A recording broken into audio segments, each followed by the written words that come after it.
Hey, this is Keralis, and welcome everybody to Planet Zoo in real life. So just sit back, relax, and enjoy.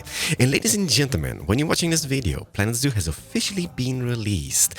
So do check out the links in the description. It is a masterpiece, so grab it. And also, thank you so much, like the biggest of the biggest of the biggest shoutouts to Frontier, the creators of Planet Zoo, for this absolutely unforgettable adventure. Like, hands down, I will never forget about it. So, from the bottom of my heart, Frontier, thank you so much. So what they did, they flew me and a few other content creators out to San Diego, where I had planned the most amazing events in both the San Diego Safari Park, which you can see here in the video, and the San Diego Zoo. And also a huge shout out to both those places, because what they do to animal preservation is incredible. And just listening to the tour guides and the safari park rangers was an incredible, breathtaking experience. So thank you so much.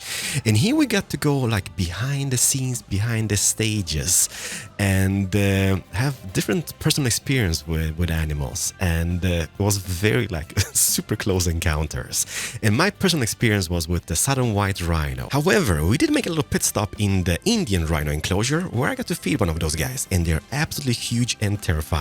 Maybe not terrifying, but definitely huge. No, they're pretty terrifying as well, I guess. And also, later in this video is going to be footage of Edward, the newly born southern white rhino, which you can't miss, because he's absolutely adorable. He's like a big fluffy puppy. Well, maybe not fluffy, but he's definitely a puppy. We need to rate his adorableness in the comment section. 1 out of 10. Just spam away. I'm gonna give him 11 straight off. I really hope you guys will enjoy this beautiful footage. And by the way, sorry for being a bit awkward in the video, but having those humongous horny hippos so close to me kinda made my heart rate go up a little bit. And also, once again, thank you so much Frontier for being absolutely awesome. Thank you. And ladies and gentlemen, don't forget, Planet Zoo is out today. So check out the links in the description, enjoy the video, and hit the like button if you do.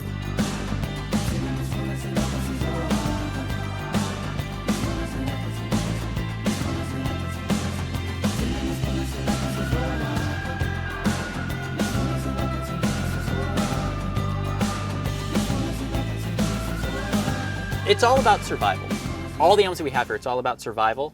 And so with the rhinos, big problem they're having, like I mentioned, is poaching for their horn. The thing is, rhino horn, like I said, it's keratin. Same thing as your fingernails and hair. So you're killing a 4,000 to 5,000 pound animal for a 15, 20 pound fingernail growing on the top of their nose. So that's one of the best things, one of the cool things we have here at the park is all of our conservation effort. You spread the information around the world, people get involved, you start getting that passion. You can basically keep these animals around for years to come.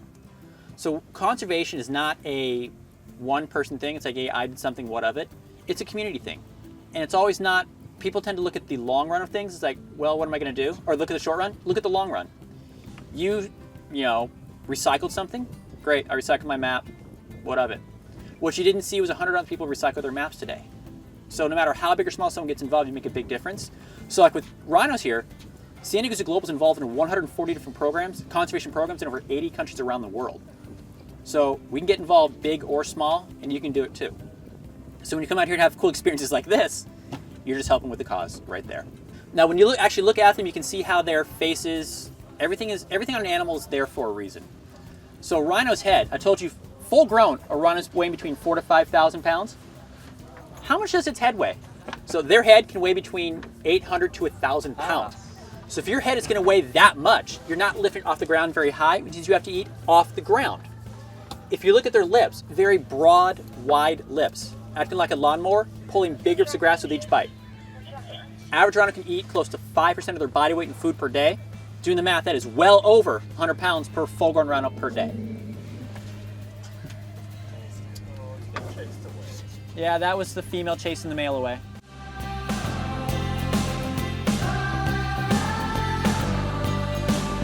Apple slice? Yes.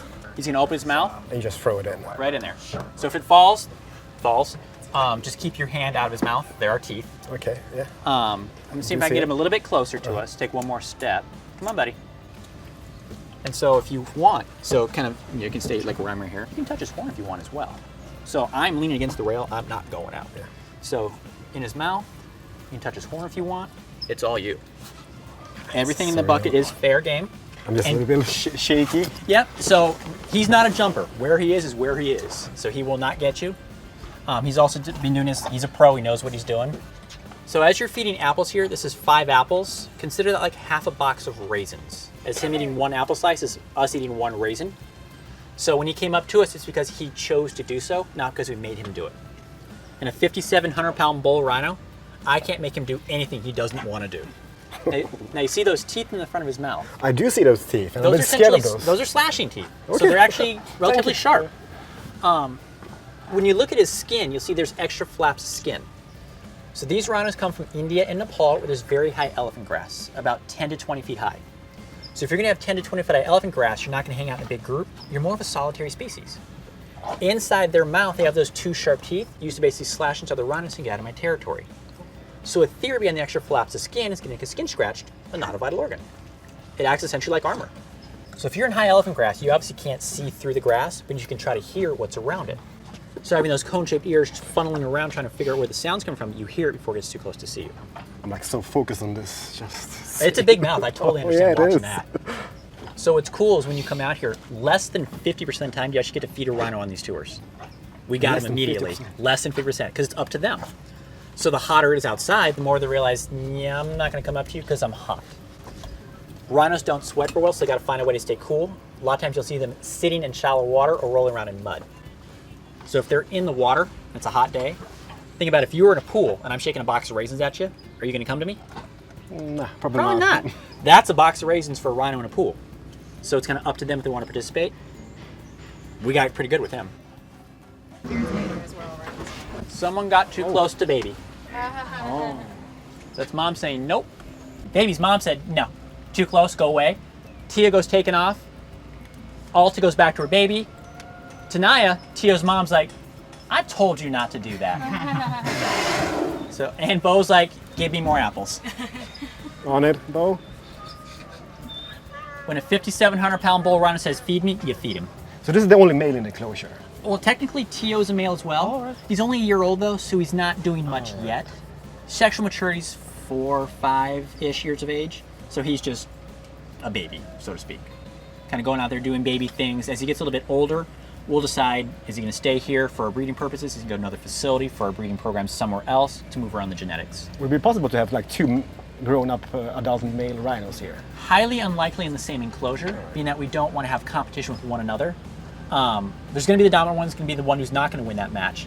However, if when you're in an enclosure like this, even though we're huge, there's still not really enough place for them to go and completely leave the situation.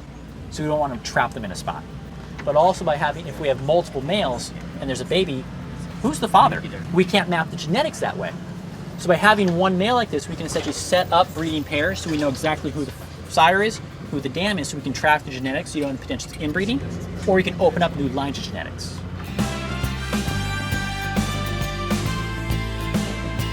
This is Amani, a female southern white rhino.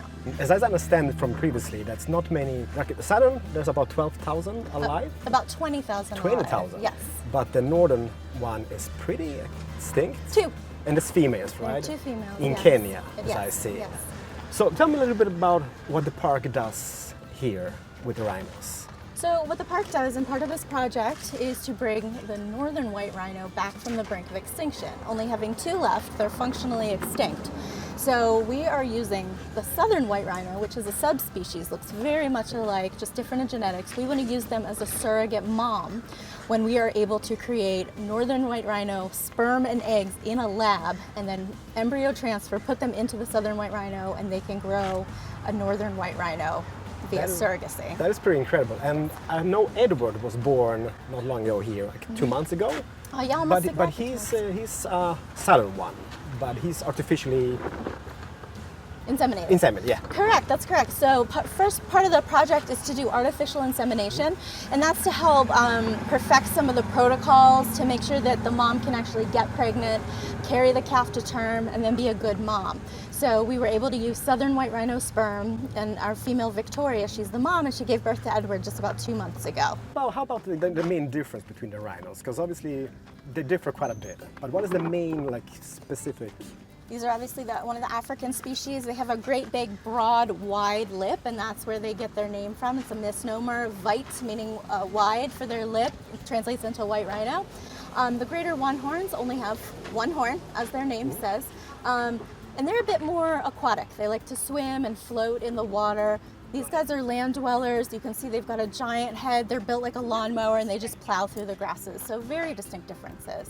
And how's the speed on those guys?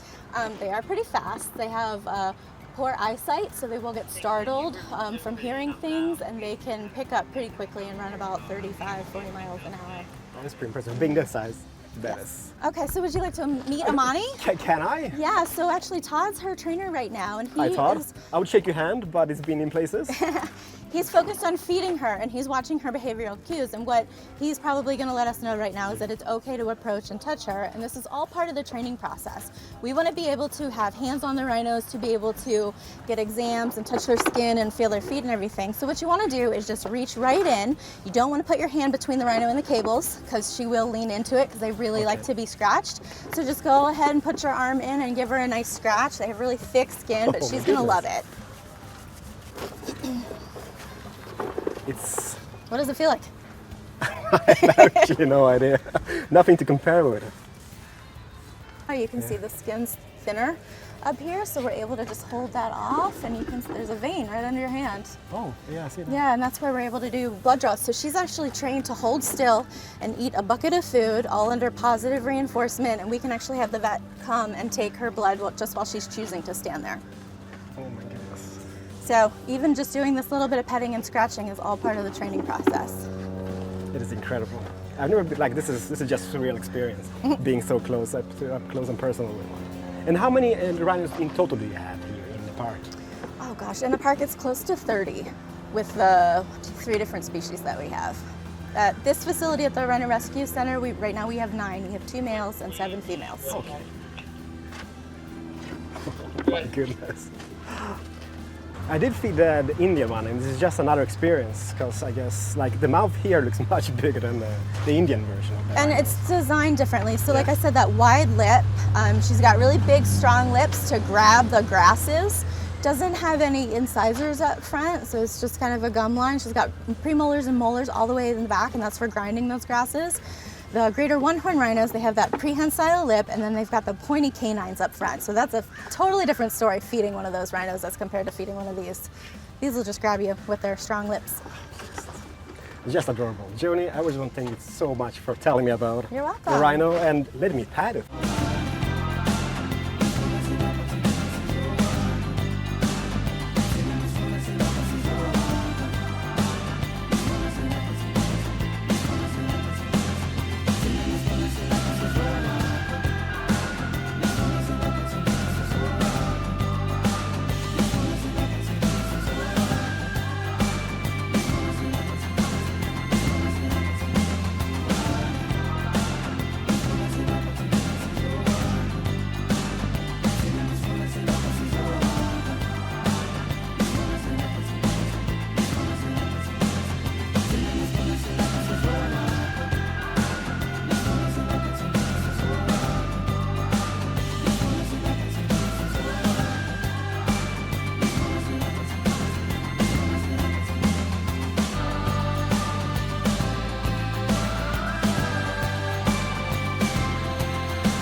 Bye.